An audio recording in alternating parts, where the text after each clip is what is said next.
Seigneur notre Dieu et notre Père, nous voulons sincèrement te dire merci. Merci Seigneur parce que c'est toi qui es le sauveur de nos âmes. C'est toi qui nous accordes cette opportunité de pouvoir nous retrouver ce soir pour partager ta parole ici à Séoul. Merci Seigneur éternel Dieu parce que tu nous aimes grandement et que Seigneur par ta parole tu sauves nos âmes. Nous te disons sincèrement merci et nous te rendons infiniment grâce dans le nom précieux de Jésus-Christ. Amen. Alors, bien-aimés dans le Seigneur, ce soir, nous allons parler des faits historiques. Alors, par rapport aux faits historiques, Jacques chapitre 2, verset 19 nous dit, « Tu crois qu'il y a un seul Dieu, tu fais bien. Les démons le croient aussi, et ils tremblent. » Donc, le fait de croire et de dire, « Je crois en Dieu », c'est pas suffisant et ça n'intimide pas Satan. Parce que même les démons, eux aussi, y croient, mais ils tremblent. Donc, nous avons besoin d'aller un peu plus loin. En accord avec 1 Corinthiens chapitre 2 verset 4, le Seigneur dit, « Et ma parole et ma prédication ne reposaient pas sur des discours persuasifs de la sagesse, mais sur une démonstration d'esprit et de puissance. » Alors bien aimés dans le Seigneur, nous pouvons nous rendre compte que beaucoup de pasteurs, quand ils sont dans leur église, ils se disent ils ont besoin de démontrer la puissance de Dieu. Et ils démontrent la puissance de Dieu se disant, en essayant de guérir les malades, en parlant en langue et en prophétisant. Mais si c'est pour la prière des malades, on peut prier pour un malade tout de suite et le malade est guéri. Et là, le serviteur de Dieu déclare, écoutez, il y a la puissance dans cette église. Mais ce qu'il ignore, c'est que très bientôt, un autre jour, un autre malade viendra et il priera pour lui et ce malade ne guérira pas. Alors quand ce malade ne guérira pas, ce sera certain, les brebis vont comprendre que la puissance de Dieu n'est plus dans cette église et ils iront ailleurs.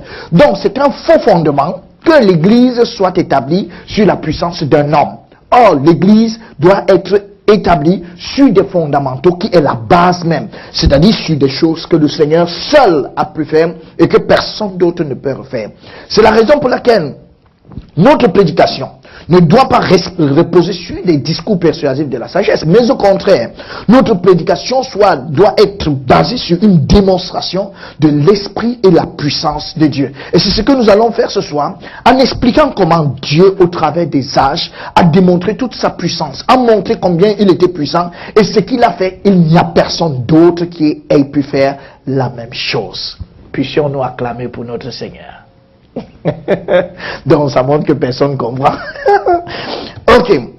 Josué chapitre 2 verset 10. Car nous avons appris comment à votre sortie d'Égypte l'Éternel a mis à sec devant vous les eaux de la mer Rouge et comment vous avez traité les deux rois des Amoréens au-delà du Jourdain, Sion et Or, que vous avez dévoués par interdit. Nous l'avons appris et nous avons perdu courage et tous nos esprits sont abattus à votre aspect. Car c'est l'Éternel votre Dieu qui est Dieu en haut dans les cieux et en bas sur la terre. Car l'Éternel votre Dieu a mis à sec devant vous les eaux du Jourdain jusqu'à ce que vous eussiez passé. Comme l'Éternel votre Dieu l'avait fait à la mer Rouge, qu'il mit à sec devant nous jusqu'à ce que nous eussions passé. Afin que tous les peuples de la terre sachent que la main de l'Éternel est puissante. Et afin que vous ayez toujours la crainte de l'Éternel, votre Dieu. Bien-aimés dans le Seigneur, ces hommes dans le livre de Josué qui parlent, ils disent qu'ils ont appris ce qui s'est passé. Et quand ils ont appris ce qui s'est passé, ils ont appris comment le Seigneur a mis à sec la mer Rouge. Ils l'ont appris. Ils n'étaient pas là. Ils ont appris. Et ayant appris, la crainte a envahi leur cœur. Et ils ont compris que, en dehors du grand Dieu, il n'y en a point d'autre. Donc, si nous expliquons clairement comment les choses se sont passées dans le passé, permettez la tautologie, si on explique comment les choses sont passées dans le passé, automatiquement cela va entraîner la crainte dans notre cœur et ça va nous permettre de comprendre que en dehors de Dieu, il n'y a personne d'autre. Donc, c'est pas le problème d'enseigner aux gens et de dire, sachez qu'il n'y a pas d'autre Dieu en dehors de notre Dieu. Non, non, non, non. Expliquez ce que de votre Dieu a fait. Et tout le monde comprendra qu'en dehors de votre Dieu, il n'y en a pas d'autre. Et c'est ce que nous allons faire. Nous allons expliquer des choses que notre Dieu a pu faire. Et c'est ce que nous allons expliquer ce soir. Alors, c'est pour ça que nous allons introduire tout de suite en parlant. Je ne vais pas parler de tout le reste, mais je vais introduire tout de suite en parlant du jardin d'Éden. Parce que la Bible, c'est la vérité. Et la vérité, ce sont les preuves. Alors, nous avons besoin d'apporter les preuves. Si la Bible est vraie, nous avons besoin de prouver. Donc, c'est inutile de dire aux gens, écoutez, si vous ne croyez pas à la Bible, vous allez devenir fou. Non, non, non, non, non. On ne fait pas ce genre de choses parce que ce sont des menaces. Nous avons besoin d'expliquer là où la Bible est vraie et les gens comprendront et la foi viendra dans leur cœur. Donc, nous allons commencer par parler du jardin d'Éden ce soir. Le jardin d'Éden. La première question, c'est de savoir, est-ce que le jardin d'Éden est vrai? Où était-il localisé, le jardin d'Éden? Et qu'est-il arrivé au jardin d'Éden, puisque nous ne le voyons pas actuellement? Alors, est-ce qu'il y a des évidences? Y a-t-il des évidences de son existence? Donc, pendant ces premières 15 minutes, je vais expliquer en ce qui concerne le jardin d'Éden. C'est pourquoi je tiens à ce que vous soyez attentifs. Genèse chapitre 2, verset 28. Puis, l'Éternel Dieu planta un jardin en Éden, du côté de l'Orient, et il y mit l'homme qu'il avait formé. Sur la carte du monde, c'est-à-dire la map monde, il n'y a aucun endroit où c'est écrit « Voici Éden ». Non, vous ne trouvez pas. Mais nous avons des indications à partir de la parole de Dieu qui nous disent du côté de l'Orient. Donc, quand nous regardons notre map monde, nous pouvons nous rendre compte qu'ici nous avons la Corée, là nous avons le Kenya, et quelque part là devrait se trouver le jardin d'Éden. Alors, je voudrais dire que ça devrait. Parce que nous n'avons pas encore la preuve. C'est quand nous allons démontrer que nous allons dire c'est là que se serait trouvé le jardin d'Éden. Donc, ce serait trouvé là. Alors, par cette indication. Mais il nous faut plusieurs autres preuves. Genèse chapitre 2 à partir du verset 10. Un fleuve sortait d'Éden pour arroser le jardin. Et de là, il se divisait en 4 bras. Le nom du premier est Pishon. C'est celui qui entoure tout le pays de Havila, où se trouve l'or. L'or de ce pays est pur. On y trouve aussi le bdellium et la pierre d'onyx. Le nom du second fleuve est Gihon. C'est celui qui entoure tout le pays de Couche. Le nom du troisième est Hiddekel ou Tigre. C'est celui qui coule à l'orient de la Syrie. Le quatrième fleuve, c'est l'Euphrate. Alors, bien aimé, ici, on nous parle de 4 fleuves. Pishon, Gihon, Hiddekel ou Tigre dans certaines versions, et puis l'Euphrate. Alors, ça, c'est 4 fleuves qui ont existé. Si nous réussissons à retrouver 2, nous pouvons localiser là où se serait trouvé le jardin d'Éden. Parce que déjà, avec 2 points, on est capable de faire une ligne. Mais si on n'a qu'un seul point, on ne peut pas faire une ligne. Donc, si nous retrouvons 2 fleuves au moins, nous pouvons avoir la localisation du jardin d'Éden. Alors, bien aimés, nous nous rendons compte que, en regardant sur notre map monde, nous pouvons observer là, nous voyons ici l'Irak, c'est toujours dans le Moyen-Orient, nous avons l'Irak, la Syrie, la Turquie, nous avons ici l'Azerbaïdjan, nous avons l'Arménie, nous avons l'Iran et nous avons l'Arabie Saoudite. Et jusqu'à présent, ce qui est important, c'est de constater que jusqu'à présent, ce qui est en rouge, c'est le Tigre qui existe jusqu'à présent et qui traverse l'Irak. Et nous avons également le deuxième fleuve qui est l'Euphrate. Donc, à partir de ces 2 fleuves, c'est suffisant pour nous pour pouvoir localiser où se serait trouvé le jardin d'Éden. Et nous pouvons nous imaginer que ça devrait être là. Et si c'est là, c'est pas tout. Avec l'avancée de la technologie et toutes les recherches, les gens ont pu se rendre compte qu'on a pris des photos satellitaires et on a pu constater que ce n'est pas tout. Les autres fleuves continuent d'exister. Et ça, c'est une photo du Tigre, et là, c'est une photo de l'Euphrate, mais aussi toutes les 2 autres cours d'eau, à savoir Pishon et Gihon. On a pu constater que dans les secrets du jardin de Sahara, nous trouvons qu'en bas, à 6 mètres dans le sol, coule encore le lit du fleuve de Pishon et de Gihon. Donc, qu'est-ce que ces fleuves font à 6 mètres dans le sol? Ça, on en aura la réponse plus tard. Mais quand même, Dieu a laissé 2 évidences pour nous montrer que, en effet, l'Euphrate et le Tigre qui coulent montrent là où se serait trouvé exactement le jardin d'Éden.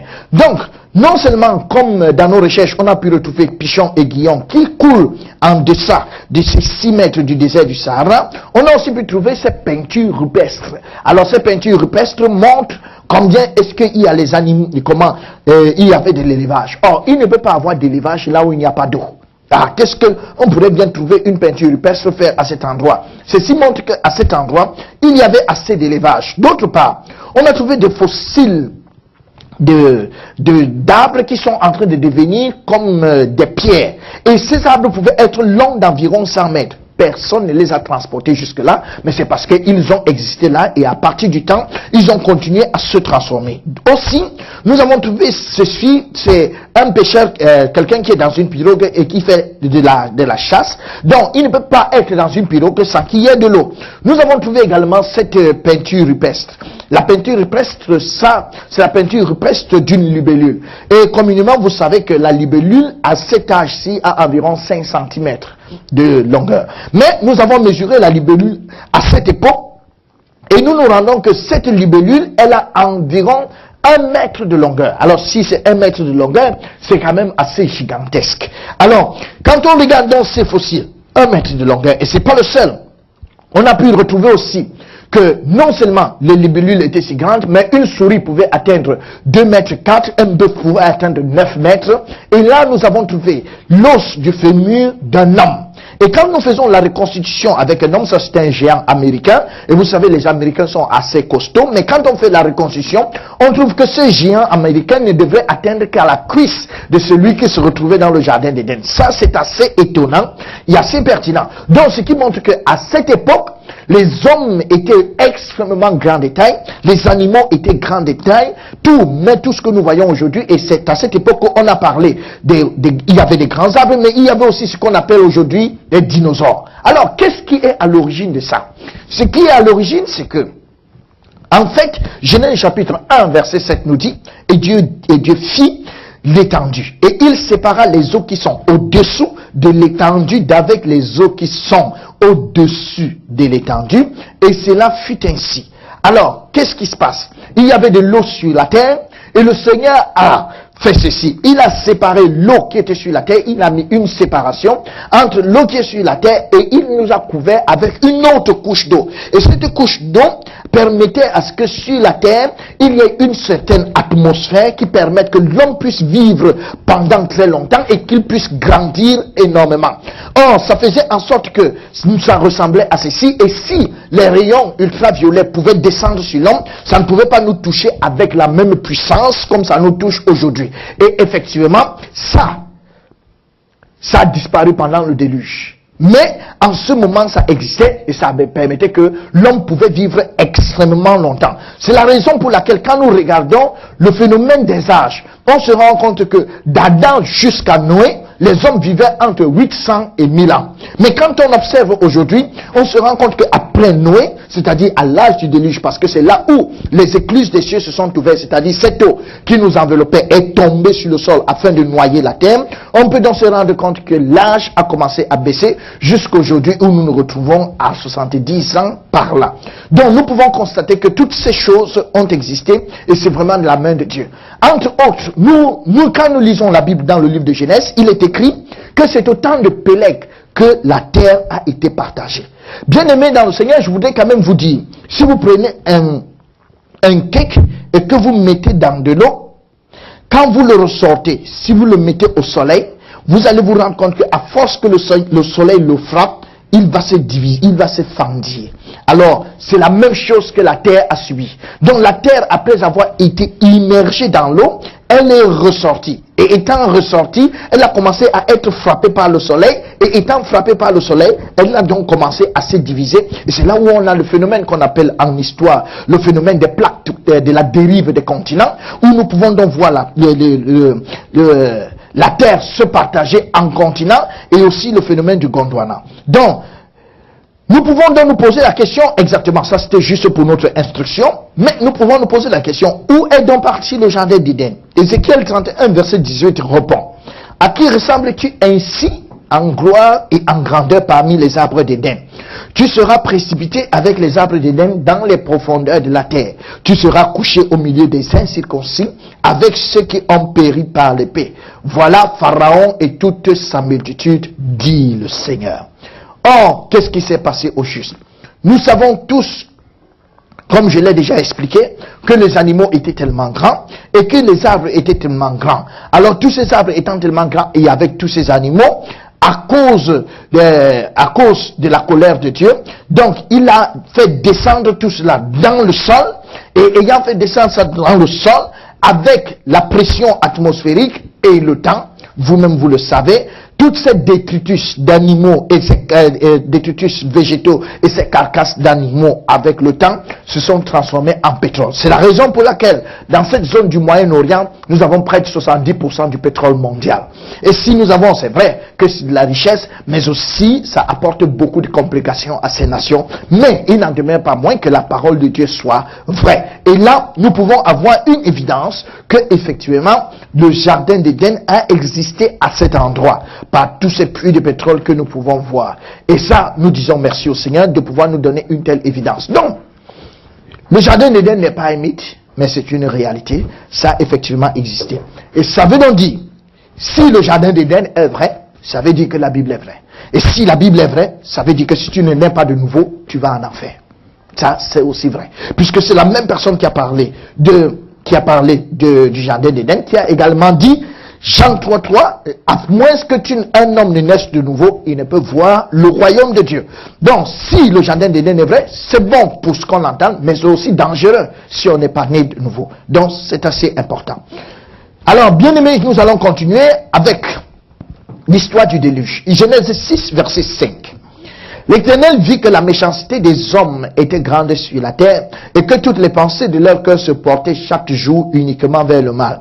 L'Éternel se repentit d'avoir fait l'homme sur la terre et il fut affligé en son cœur. Et l'Éternel dit, j'exterminerai de la face de la terre l'homme que j'ai créé, depuis l'homme jusqu'au bétail, aux reptiles et aux oiseaux du ciel, car je me repens de les avoir faits. En fait, nous reprenons ici dans Genèse 6, mot à mot, l'Éternel vit que la méchanceté des hommes était grande sur la terre. En fait, le cœur des hommes était en train de devenir de plus en plus méchant et que toutes les pensées de leur cœur se portaient chaque jour et uniquement vers le mal. Alors, il y avait personne, ils étaient tournés régulièrement vers le mal.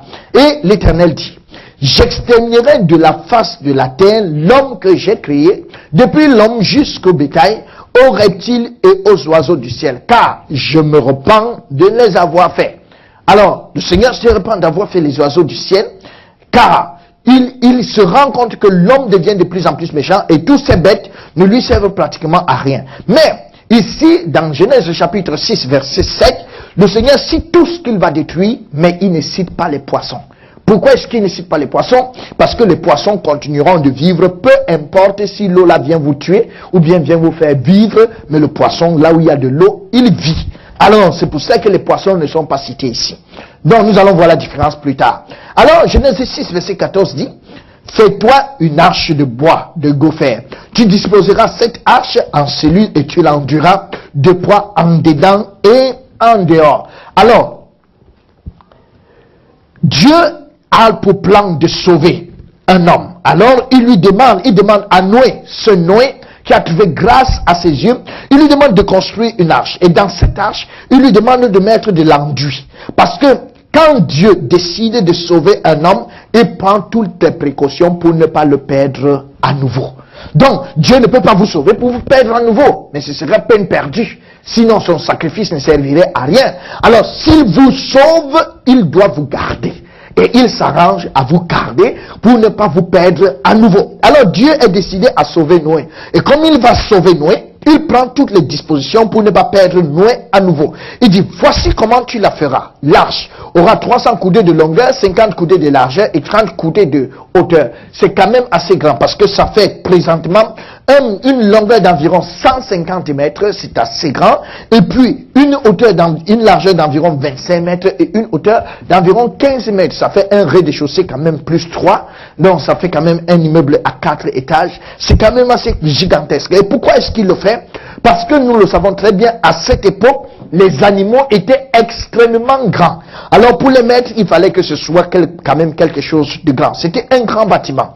Alors, Noé ne va pas travailler par sa propre initiative, mais il va faire cela sous l'ordre du Seigneur. Alors, dans cette photo qui est une image qui essaie de nous représenter ce que les choses pouvaient dire, nous voyons que Noé a trouvé grâce aux yeux de Dieu. Et Noé lui a dit, entre avec ta femme, le Seigneur lui a dit, entre avec ta femme et tes enfants et les femmes de tes enfants. Donc ça faisait 8 personnes. Mais Noé, en tant qu'homme, comme beaucoup des hommes le pensent aujourd'hui, Noé s'est dit, non, moi je ne peux pas être méchant comme Dieu. Moi je vais parler aux gens, en espérant que je vais gagner beaucoup d'autres personnes. Mais il a parlé, mais les gens étaient méchants et personne n'a accepté. Et il n'y a que Noé et sa femme, plus ses enfants et la femme de ses enfants, qui sont effectivement entrés dans l'arche. Permettez-moi encore de vouloir dire quelque chose. C'est que nous regardons ici, ce sont les animaux. Mais qui a dit aux animaux que la construction de l'arche était terminée et qu'ils devaient sortir de la brousse? Non, ce n'est que Dieu lui-même. Noé n'est pas allé chercher les animaux en brousse. Mais Dieu a annoncé aux animaux que l'arche était construite et lui-même il est allé les chercher. Parce que nous voyons en brousse, les éléphants marchent en groupe. Mais Dieu n'a pas appelé un groupe d'éléphants. Dans le groupe d'éléphants, comment Dieu a fait pour juste choisir un mâle et une femelle qui se détachent du groupe, quittent la brousse et viennent entrer dans l'arche? Mes chers amis, ça ne peut être que de la puissance et de la sagesse de Dieu. Un homme ne peut pas faire. Même Noé ne savait pas comment se faire. Et nous nous rendons compte également, il y avait plusieurs qualités d'animaux. Vous savez, le léopard, le guépard, c'est un animal trop rapide. Et la tortue est un animal trop lent. Trop lent. Mais les deux sont arrivés à l'heure. Mais ça, c'est la puissance de Dieu. Ça ne peut venir, il n'y a que Dieu pour pouvoir faire une chose pareille. Les deux arrivent à temps. Et Noé, après tous ces discours, est entré dans l'arche. Et Dieu lui-même a fermé la porte de l'arche. Quand il a fermé la porte de l'arche, le déluge est tombé. La Bible nous dit, Genèse chapitre 7, verset 11, l'an 600 de la vie de Noé, le second mois, le 17e jour du mois, en ce jour-là, toutes les sources du grand abîme jaillit et les écluses des cieux s'ouvrirent. Donc, quand les écluses des cieux s'ouvrirent, c'est cette nappe d'eau qui nous protégeait, qui va donc tomber sur le sol et inonder toute la terre. Et les eaux ont donc commencé à se retirer de dessus la terre, s'en allant et s'éloignant, et les eaux diminuaient au bout de 150 jours. Donc, à Genèse chapitre 8, verset 4, il est écrit, le 7e mois, le 17e jour du mois, l'arche s'arrêta sur les montagnes d'Ararat. Alors, il y a eu le déluge. Nous pouvons dire oui, par anticipation, mais la question qui se pose, c'est de savoir, s'il y a eu le déluge, nous voulons les preuves. Et alors, quelle est la preuve? Nous pouvons, pour avoir la meilleure des preuves, parce que la Bible nous dit, le 7e mois, le 17e jour du mois, l'arche s'arrêta sur les montagnes d'Ararat. Alors, si l'arche est sur les montagnes d'Ararat, alors c'est de notre responsabilité, pour avoir la preuve s'il y a eu le déluge, c'est d'aller sur les montagnes d'Ararat et nous rendre compte si l'arche s'y trouve. Alors, bien aimé dans le Seigneur, je voudrais dire que ce texte est écrit au moins 1500 ans avant Jésus-Christ. Or, depuis 1500 ans avant Jésus-Christ, il y a quand même beaucoup de noms qui ont changé. Par exemple, chez moi au Cameroun, il y a une ville qui s'appelait Victoria, qui s'appelle aujourd'hui Limbé.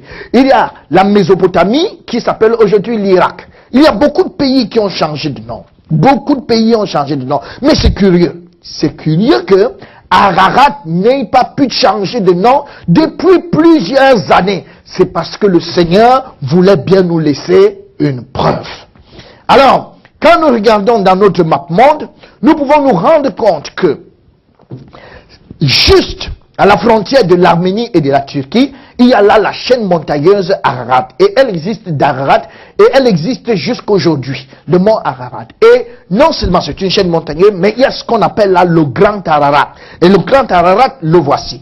Et le Grand Ararat, comme vous voyez au-dessus, bien aimé, c'est pas de la fumée, mais ce que nous voyons là au-dessus, c'est de la neige. Qu'est-ce que peut bien faire la neige dans un désert? Non, ça c'est encore Dieu. Vous savez, dans notre vie commune, on se rend compte que quand nous voulons garder certaines choses, nous les mettons dans le frigo. Alors, afin que cela ne puisse pas connaître la corruption, que ça ne puisse pas changer de goût et que ce soit conservé intact. Mais non, c'est pas l'homme qui a eu la première idée de faire un frigo, c'est Dieu lui-même. Parce que là, nous avons à Ararat un frigo ouvert. Parce que Dieu l'a fabriqué ainsi, Dieu l'a arrangé ainsi et mettre de la glace qui soit là tout au long de l'année parce qu'il savait qu'il devrait y mettre l'arche de Noé et que les charançons ne puissent pas bouffer cette arche, et que nous, de cette génération, qui sommes assez incrédules, que nous puissions venir retrouver l'arche là. Donc ça, c'est un congélateur ouvert que Dieu a fabriqué uniquement pour la circonstance. Donc, nous voulons dire ceci, cet homme, Fernand Navarra, va pouvoir faire une expédition après avoir été informé qu'il s'est passé quelque chose, qu'un pilote qui passait pendant qu'il faisait très clair, il a pu voir quelque chose de très grand sur le sommet du mont Ararat. Alors il a organisé une expédition avec son fils et il est descendu sur les lieux. Et quand il est arrivé sur les lieux, il a effectivement trouvé que l'arche de Noé s'y trouvait, bel et bien là. Alors il a pris un morceau, il a pris un morceau de bois, et après avoir pris ce morceau de bois, il l'a ramené afin de pouvoir tester dans quelques laboratoires, et on l'a daté au carbone 14 pour pouvoir connaître l'âge, et on a trouvé que ce morceau de bois datait de plus de 5000 ans. Et donc, c'est effectivement le bois de gopher qui a servi à la construction de l'arche. Alors, il y a de cela, dans les années 2010, une délégation coréenne et chinoise et japonaise ont fait une équipe ensemble et ils sont descendus sur les lieux et eux, ils sont entrés dans l'arche parce que nous avons ici des photos plus récentes. Ils ont pénétré dans l'arche, comme vous pouvez voir ces photos. Ils sont allés à l'intérieur, ils ont touché le bois, vous pouvez bien voir la glace à l'intérieur. Ils ont touché, ils ont mesuré les dimensions pour voir si c'est conforme à ce que dit la Bible. Ils sont passés dans d'autres endroits, comme vous voyez un peu, c'est passé d'une chambre à une autre. Il faut des cordes comme des alpinistes parce que quelqu'un peut se casser à cause de la hauteur à l'intérieur. Ils sont entrés et nous pouvons voir ici des animaux. Ça devrait être certainement là où des animaux dormaient parce qu'il y a encore de l'herbe qui a séché. C'est vraiment satisfaisant pour nous aujourd'hui de pouvoir nous rendre compte que la Bible est vraie. Et avec tout ça, ici nous voyons des longerons et ici nous pouvons voir tous les enduits, comment ça a été mis dans l'arche. Et avec tout ça, nous pouvons nous rendre compte d'une manière évidente que effectivement c'est l'arche de Noé. Ils ont pris quelques effets à l'intérieur, comme vous voyez ces morceaux de bois, quelques grains, les filasses qu'on a trouvés à l'intérieur, et il y a eu une exposition en Chine, et effectivement c'est sorti dans le South China Morning Post, et cela a été déclaré que effectivement l'arche de Noé a été trouvée. Ça, c'est une évidence, et cet endroit a été déclaré patrimoine de l'humanité par l'UNESCO. Alors, nous pouvons bénir le Seigneur, mais c'est pas tout comme preuve. Nous allons apporter d'autres preuves en ce sens que, oui, nous avons parlé de ça, ça a déjà été daté au carbone 14, nous allons apporter des preuves. Ici, sur le Grand Canyon aux États-Unis, quand nous regardons ça, nous pouvons observer la sédimentation des couches. Quand nous voyons la sédimentation des couches, et en géographie, on dit que la couche qui est en bas est plus vieille que la couche qui est au-dessus. Donc, ceci est dû à cause du retrait progressif de l'eau. Alors, nous voyons qu'à cause du retrait progressif de l'eau, il y a eu sédimentation des couches, et nous pouvons voir ce que nous avons là. C'est qu'il y a une évidence que au temps de Noé, tout cet endroit avait été immergé, et ça a été retiré progressivement. Donc ça, c'est une évidence. D'autre part, Job chapitre 37, verset 9 nous dit: l'ouragan vient du midi et le froid des vents du nord. Par son souffle, Dieu produit la glace. Il réduit l'espace où se répandaient les eaux. Alors, nous voyons que Psaume 33 nous dit: il amoncelle en un temps les eaux de la mer. Il met dans des réservoirs les abîmes. Alors, par toutes ces preuves, nous voyons que ces grands blocs, si nous mettons de l'eau dans un plat, comme celui-ci, nous mettons de l'eau, et si nous soufflons dessus, sur cette goutte d'eau, nous voyons qu'elle se divise et puis les eaux vont dans les bords. C'est la même chose qui s'est passée. Le Seigneur a soufflé, après cette inondation, cette immersion de la terre, quand il a soufflé, l'eau s'est dégagée dans les bords. Et par son souffle, il a congelé dans les deux hémisphères. C'est pour ça que nous pouvons avoir des grands glaciers comme ceci.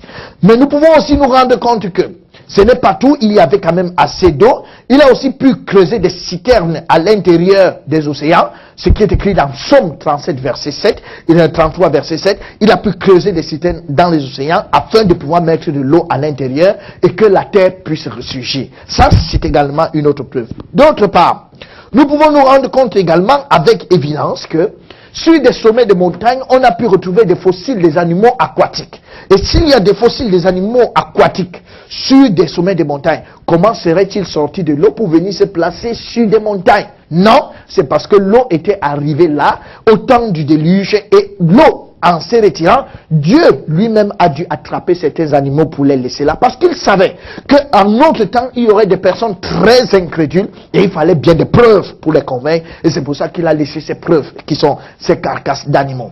Donc, mes chers bien-aimés, ça c'est clair. Si l'homme obéit à Dieu, il est béni. Si l'homme désobéit à Dieu, il est maudit. Donc, au temps de Noé, les gens se désintéressaient à ce que Dieu peut faire. Et Dieu a annoncé qu'il va détruire la terre par l'eau. Et ça, il a fait. Et il annonce maintenant de nos jours qu'il va détruire la terre par le feu. Et s'il l'a fait au temps de Noé, il va le refaire très bientôt par le feu. C'est bien écrit dans Matthieu chapitre 24. Il dit, comme cela s'est passé au temps de Noé, les gens mangeaient, buvaient, se mariaient leurs enfants et tout, et ils ne se soucièrent pas de ce que Dieu pouvait penser, jusqu'au moment où le déluge vint les surprendre. Alors, bien-aimés dans le Seigneur, aujourd'hui, ça va se passer de cette manière. Le feu reviendra parce que le Seigneur l'a dit, il l'a fait au temps de Noé, il a dit qu'il va encore le faire. Et s'il va encore le faire, cela risque de nous surprendre. Et nous ne pouvons nous en sortir que si nous sommes nés de nouveau. Si on n'est pas né de nouveau, on ne peut pas s'en sortir par rapport à ça. Et le Seigneur est clair. Bien-aimé dans le Seigneur, c'est assez dangereux de courir le risque de pouvoir affronter la couleur du Seigneur. D'ailleurs, il annonce dans le livre de Sophonie, chapitre 1, verset 3, « Je détruirai les hommes et les bêtes, les oiseaux du ciel et les poissons. » Permettez-moi de m'arrêter là pour dire, cette fois-ci, il parle des poissons. Or, dans Genèse 6, 7, il n'a pas parlé des poissons. Et s'il parle des poissons maintenant, il faut savoir que c'est la fin de toute chose. Les oiseaux du ciel et les poissons de la mer, les objets de scandale et les méchants avec eux. J'exterminerai les hommes de la face de la terre, dit l'Éternel. Et s'il le dit, il le fera, puisque c'était un habitué de situations pareilles. Le Seigneur l'a fait dans le passé. Et si vous le permettez, laissez-moi vous dire, le Seigneur a détruit toute la terre. Et ayant détruit toute la terre, il n'y a que 8 personnes qui ont été sauvées. Nulle part ce n'est mentionné dans la Bible que le Seigneur a regardé que tous les hommes ont disparu et il était triste. Il est parti s'asseoir sous un arbre pour pleurer. Non, il n'a pas un pareil verset, il n'a pas pleuré et il n'était pas triste. S'il n'était pas triste, ça veut dire que ça ne lui a pas fait de mal. Il a fait un nettoyage qui est clair. Donc, mes chers amis, c'est la raison pour laquelle nous devons faire trop attention. Ne nous méprenons pas en disant non, Dieu est tellement bon, il ne peut pas détruire la terre comme ça, il ne peut pas faire ça. Est-ce qu'il va envoyer tous les gens en enfer? Il enverra s'il le faut. S'ils naissent de nouveau, il les enverra. C'est pour ça qu'il dit, Sophonie 1, 14 à 18, le grand jour de l'Éternel est proche. Il est proche, il arrive en toute hâte. Le jour de l'Éternel fait entendre sa voix. Et le héros pousse des cris amers. Ce jour est un jour de fureur, un jour de détresse et d'angoisse, un jour de ravage et de destruction, un jour de ténèbres et d'obscurité, un jour de nuit et de brouillard, un jour où retentiront la trompette et les cris de guerre contre les villes fortes et les tours élevées. Je mettrai les hommes dans la détresse et ils marcheront comme des aveugles parce qu'ils ont péché contre l'Éternel. Je reprendrai leur sang comme de la poussière et leur chair comme de l'ordure. Ni leur argent, ni leur or ne pourront pas les délivrer au jour de la fureur de l'Éternel. Par le feu de sa jalousie, tout le pays sera consumé. Car il détruira soudain tous les habitants de la terre, dit le Seigneur. Le Seigneur dit qu'il détruira notre chair comme de l'ordure. Je suis très ému et épaté de pouvoir voir comment le Seigneur parle avec précision. Et si quelqu'un a pour but dans sa vie d'entretenir rien que la chair, qu'il soit bien, qu'il vive bien et tout, je voudrais vous annoncer une très mauvaise nouvelle, c'est que cette chair sera détruite. Pour le Seigneur, ce sera comme de l'ordure. Et il dit, il reprendra notre sang comme de la poussière. Ça n'aura aucune valeur. Alors le Seigneur dit, ni leur argent ni leur or ne pourront les délivrer. Je suis désolé parce que plusieurs églises aujourd'hui ont été transformées en lieu où les gens font des prières jour et nuit pour devenir riches, pour avoir un peu d'argent, pour qu'eux ils aient une bonne vie. Mais la mauvaise nouvelle, c'est que l'argent a un pouvoir aujourd'hui, mais le pouvoir de l'argent finira très bientôt. En ce moment-ci, le pouvoir de l'argent finira. ni l'or ni l'argent n'auront aucune puissance. Et vous ne pourrez être sauvés que si vous êtes né de nouveau. Rien que si vous êtes né de nouveau. Donc ces choses sont sur le point d'arriver. Nous avons besoin d'être vraiment engagés à écouter l'évangile afin de naître de nouveau. Sinon, nous allons vivre ce terrible moment. Et c'est ce que nous ne souhaitons pas. Et c'est pourquoi je voudrais apprécier votre présence qui vous permet d'écouter l'évangile en ce moment. Alors, bien-aimés dans le Seigneur, je voudrais parler, mais cette fois-ci, je ne vais pas parler de Babel. C'est pas assez nécessaire pour nous d'en parler maintenant.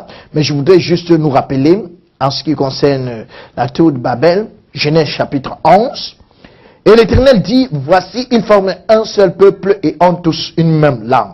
Et c'est là ce qu'ils ont entrepris. Maintenant, rien ne les empêcherait de faire tout ce qu'ils auraient projeté. Allons, descendons et là confondons leur langage, afin qu'ils n'entendent plus la langue les uns des autres. Et l'Éternel dispersa loin de la surface de la terre, et ils cessèrent de bâtir la ville. C'est pourquoi l'on appela du nom de Babel, car c'est là que l'Éternel confondit le langage de toute la terre, et c'est là que l'Éternel les dispersera sur la face de toute la terre. Mes chers amis, permettez-moi d'attirer juste notre attention, je ne serai pas long en ce qui concerne la tour de Babel. Or, nous avons une évidence aujourd'hui, c'est que nous ne parlons pas la même langue. Parce que si je parle à ma propre langue, il n'y a personne qui comprend. C'est une évidence que nous ne parlons pas la même langue. Mais, au départ, ce n'était pas comme ça. Vous savez, l'homme a dans le cœur la nature de la rébellion. Le Seigneur lui a demandé de se disperser et de remplir toute la terre. Il a dit que lui, il n'avait pas ça pour intention. Et ils avaient pour intention d'être regroupés et de ne pas du tout remplir la terre. Et ils ont commencé même à construire une tour, se disant-ils qu'ils veulent toucher le ciel pour pouvoir aller là où Dieu se trouve. Alors c'est pour ça que le Seigneur a confondu leur langage. Toujours la rébellion, toujours la méchanceté, toujours le refus de faire ce que Dieu veut. Cela a commencé dans le jardin d'Éden, ça a continué avec le déluge et ça a continué avec la tour de Babel. Alors nous avons été dispersés et nous pouvons voir ici quelques vestiges de la tour de Babel qui se retrouvent certainement également en Mésopotamie. Et nous voyons que tout autour, dans les abords de ce fleuve, c'est de là qu'on trouvait du bitume pour pouvoir construire cette tour et pour pouvoir travailler. Et le Seigneur l'a bien dit, celui qui tentera de reconstruire cette tour mourra. Et vous savez aussi que Saddam Hussein a pensé à un moment donné qu'il faut bien reconstruire cette tour. Mais aujourd'hui, il n'est plus là. Même comme on peut dire qu'il a été tué par ceci ou par cela. Mais pour nous, les prophéties du Seigneur et la parole du Seigneur s'accomplissent. Alors si vous permettez, nous allons parler maintenant de l'Exode. L'Exode, Genèse chapitre 12, verset 1. L'Éternel dit à Abraham, va-t'en de ton pays, de ta patrie et de la maison de ton père, dans le pays que je te montrerai. Je ferai de toi une grande nation et je te bénirai. Je rendrai ton nom grand et tu seras une source de bénédiction. Abraham, Dieu lui promet un territoire, il lui promet une grande nation et il lui promet de grandes bénédictions. Alors, Abraham est l'ancêtre d'Israël parce que c'est Abraham qui va donner naissance à Isaac. Isaac va donner naissance à Jacob. Jacob, dans Genèse chapitre 37, son nom Jacob sera changé en Israël et il aura 12 fils. Et parmi ces 12 fils, il y aura un qui sera appelé Joseph. Et Joseph, à cause de ses visions, il sera vendu par ses frères à Potiphar, qui est un Égyptien. Et dans la maison de Potiphar, Joseph va y travailler comme un esclave, mais Potiphar sera extrêmement béni à cause de la présence de Joseph. Mais malheureusement, la femme va tenter donc de séduire. La femme de Potiphar va tenter de séduire Joseph. Or, Joseph lui a répondu, je préfère. Mon patron m'a donné accès à toutes choses, mais pas accès à toi. Et je ne peux pas maintenant me livrer à une telle infamie. Il a refusé, mais la femme l'a forcé, mais il s'en est échappé. Elle est restée avec son habit.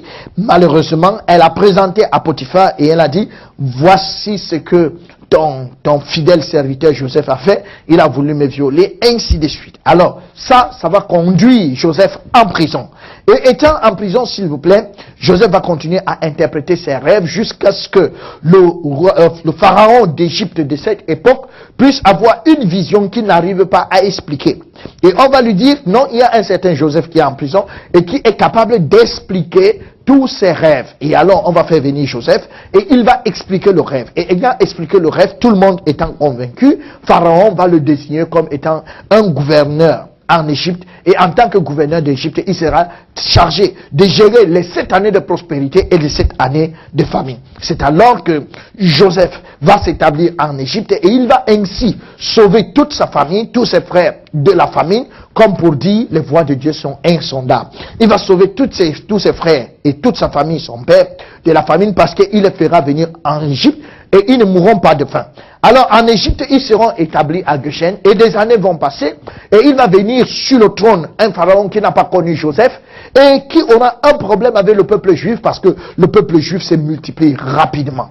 Alors ils vont donc les réduire en esclavage, comme nous pouvons voir sur ces peintures rupestres leur souffrance. Ils vont être là pour construire les pyramides et travailler jour et nuit. Et ça va être assez rude pour eux, réduit à cet esclavage. Et ça va être très rude.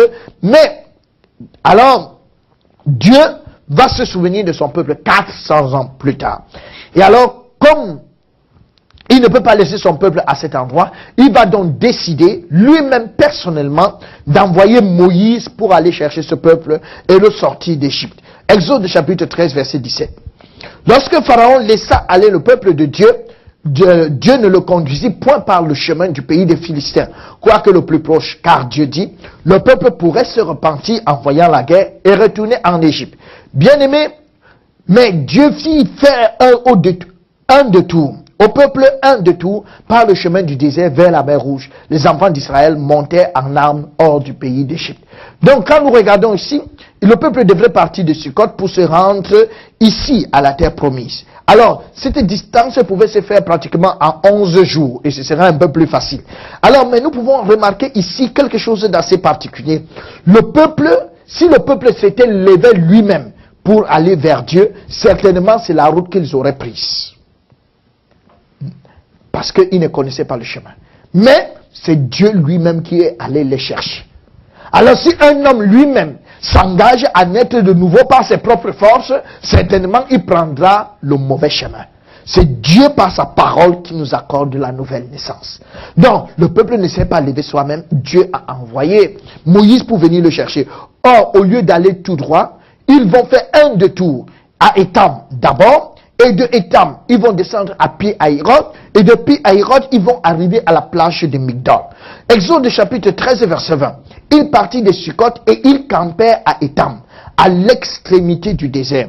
Quand ils arrivent à Étam, ici, ils auraient pu remonter tout droit.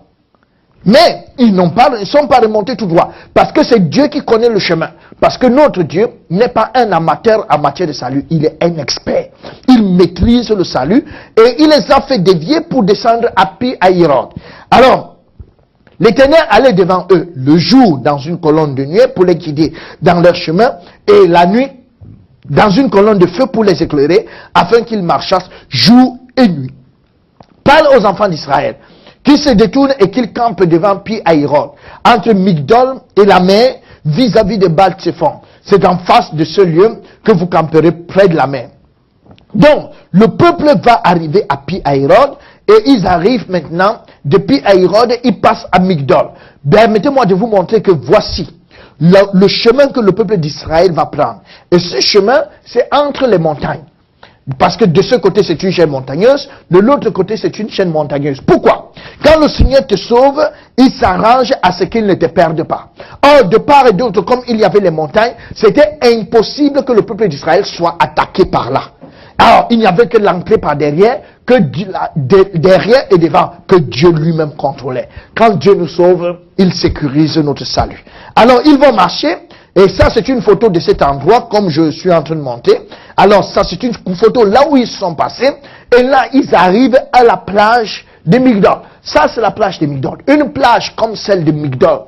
Une plage, il y a au moins 600 000 hommes, sans compter les femmes et les enfants. Ça peut donc dire 1 400 000 personnes, parce que les femmes sont toujours plus nombreuses avec les enfants. Alors, où est-ce qu'on va mettre ces gens? Où est-ce qu'on va amener ces gens? Mais Dieu ne va pas amener 1 400 000 personnes comme ça à la volée. Donc cette plage elle devrait être préparée longtemps à l'avance. Elle n'a pas été préparée là tout de suite, et puis le Seigneur dit, mais oh, je veux mettre tous ces gens, ou quelques anges là, allez me préparer un endroit. Non, Dieu savait qu'il devait sortir le peuple d'Égypte, et il a préparé cette plage avant.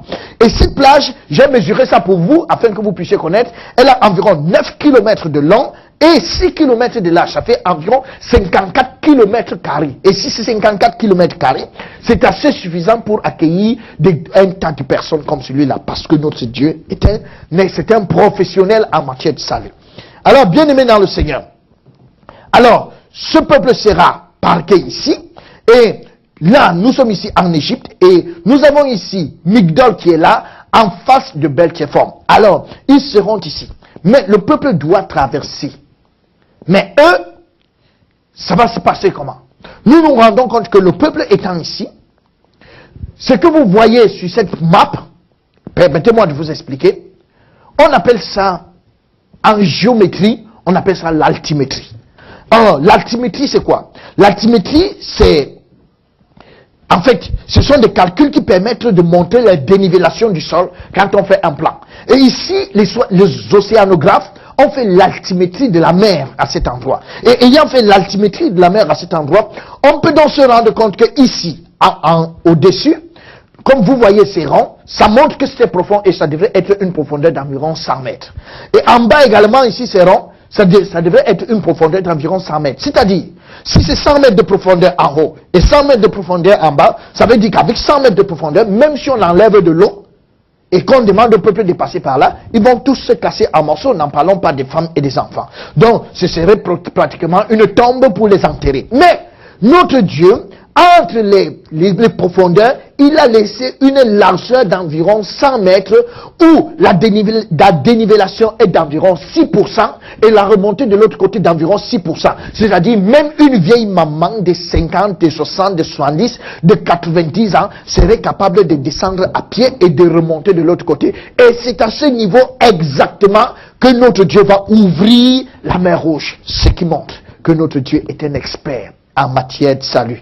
Et étant donc un expert en matière de salut, nous pouvons effectivement lui faire confiance. Et si vous permettez, nous pouvons regarder cette vidéo. Behold his mighty hand.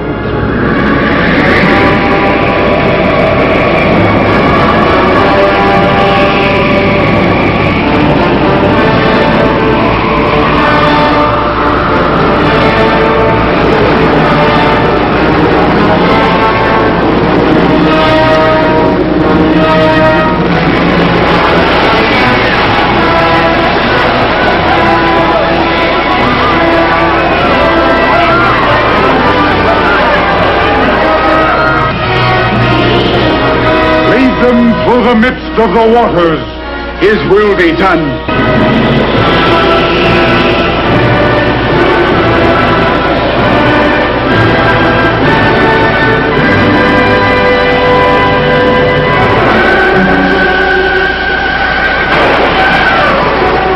Fire, guys! Sound the pursuit!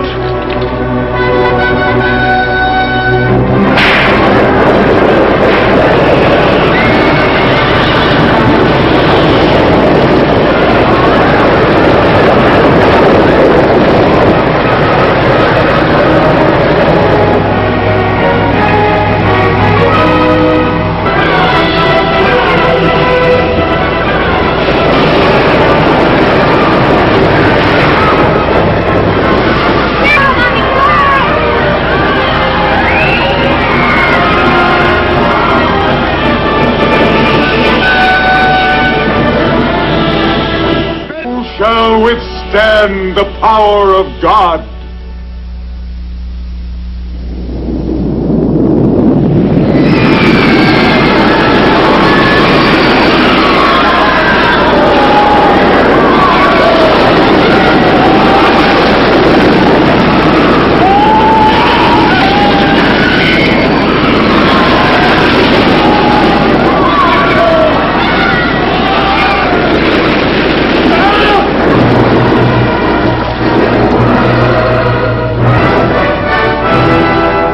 Thou didst blow with thy winds, and the sea covered them.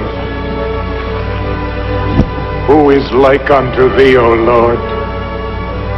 From everlasting to everlasting, thou art God.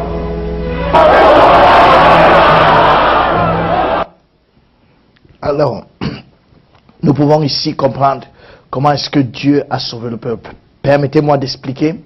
Plusieurs qui sont partis d'Égypte, tous ont traversé, aucun d'eux n'est mort en route. Tous ont traversé, grand comme petit. Dieu ne sauve pas pour perdre à nouveau.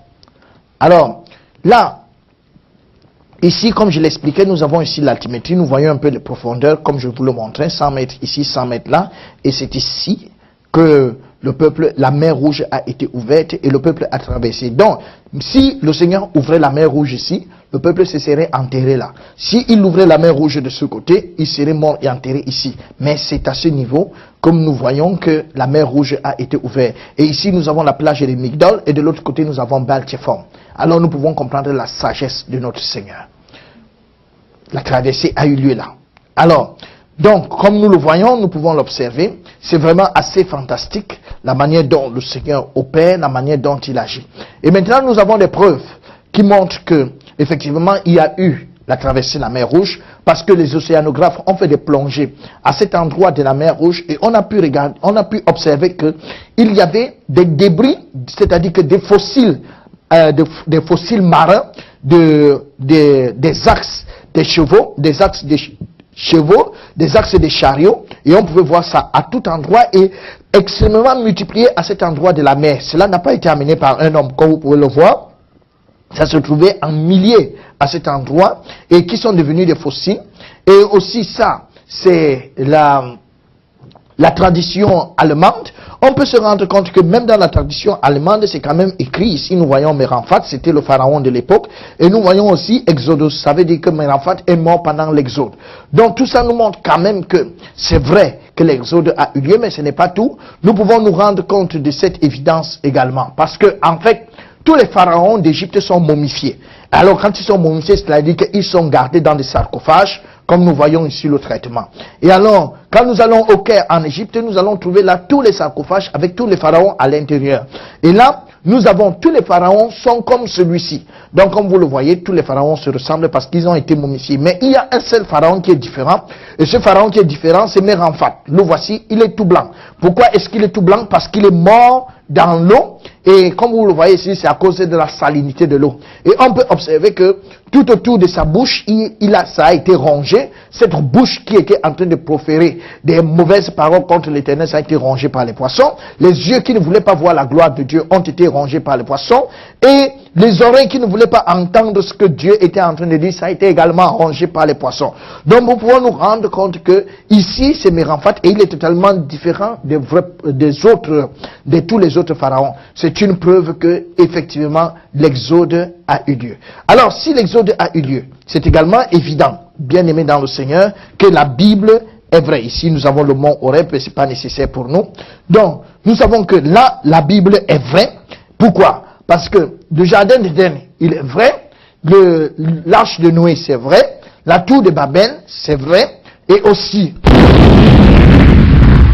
l'exode, c'est vrai, et si tout ça est vrai, c'est une évidence que la Bible est vraie. Et si la Bible est vraie, cela veut dire que si tu ne nais pas de nouveau, d'eau et d'esprit, tu mourras et tu iras en enfer. Donc, il faut que nous continuions d'écouter la parole de Dieu jusqu'à ce que nous soyons sauvés. Et c'est pourquoi je voudrais vous dire merci pour votre attention pour cette première session de ce soir. Merci, nous allons prier. Seigneur notre Dieu, notre Père, nous te disons sincèrement merci parce que tu nous as accordé cette opportunité de partager ta parole et de pouvoir ici montrer par toutes ces évidences que ta parole est vraie.